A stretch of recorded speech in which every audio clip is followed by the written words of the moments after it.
ನಮಸ್ತೆ, ಜೈ ಶ್ರೀರಾಮ್. ಸುಮಾರು ಜನ ಮೆಸೇಜ್ ಮಾಡಿದ್ರು, ಗುರುಗಳೇ ನಾವು ತುಳಸಿ ಮನೆಗೆ ಎಷ್ಟೇ ತಂದರೂ ಒಣಗೋಗ್ತಾ ಇದೆ ಗುರುಗಳೇ, ಅದಕ್ಕೊಂದು ಏನಾರ ಪರಿಹಾರ ಕೊಡಿ, ತುಳಸಿ ಒಣಗದಿರಂಗೆ ಅಂತ ಸುಮಾರು ಜನ ಕೇಳಿದರು.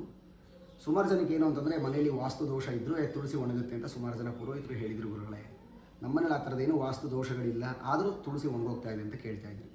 ಸಾಮಾನ್ಯವಾಗಿ ಏನು ಅಂತಂದರೆ, ಮೊದಲನೇದಾಗಿ ಏನು ಅಂತಂದರೆ, ತುಳಸಿ ಚೆನ್ನಾಗಿರಬೇಕು ಅಂತಂದರೆ ಸೂರ್ಯನ ಬೆಳಕು ಬೀಳ್ತಾನೆ ಇರಬೇಕು. ಆವಾಗ ನಿಮಗೆ ತುಳಸಿ ಯಾವುದೇ ಕಾರಣಕ್ಕೂ ಒಣಗಲ್ಲ. ಆಮೇಲೆ ಏನು ಅಂತಂದರೆ, ಮನೇಲಿ ಯಾರು ಋತುಮತಿ ಆದಾಗ ತುಳಸಿ ಗಿಡಕ್ಕೆ ನೆರಳು ಬೀಳಬಾರ್ದು, ಜೊತೆಗೆ ಆ ತುಳಸಿ ಗಿಡನ ಸ್ಪರ್ಶ ಮಾಡಬಾರ್ದು, ಆವಾಗಲೂ ಸಹ ತುಳಸಿ ಗಿಡ ಒಣಗುತ್ತೆ. ಅದರಿಂದ ನೀವೇನು ಮಾಡಿ, ಪ್ರತಿದಿನ ಒಂದು ತಾಮ್ರ ಚೊಂಬಲ್ಲಿ ನೀರು ತೊಗೊಂಡು ಅದಕ್ಕೆ ನೀರು ಹಾಕ್ತಾ ಬನ್ನಿ.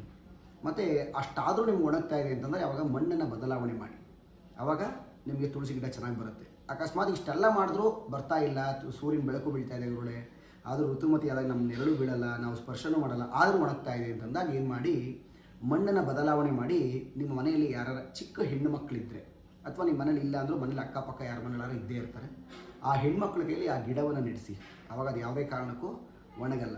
ನಿಮಗೆ ಅದು ಚಿಗುರಿ ಮನೆಗೆ ಒಳ್ಳೆ ಅಭಿವೃದ್ಧಿಯನ್ನು ಉಂಟು ಮಾಡುತ್ತೆ. ಅದರಿಂದ ಈ ರೀತಿ ಮಾಡ್ಕೊಳ್ಳಿ, ಶುಭವಾಗಿ. ಜೈ ಶ್ರೀರಾಮ್.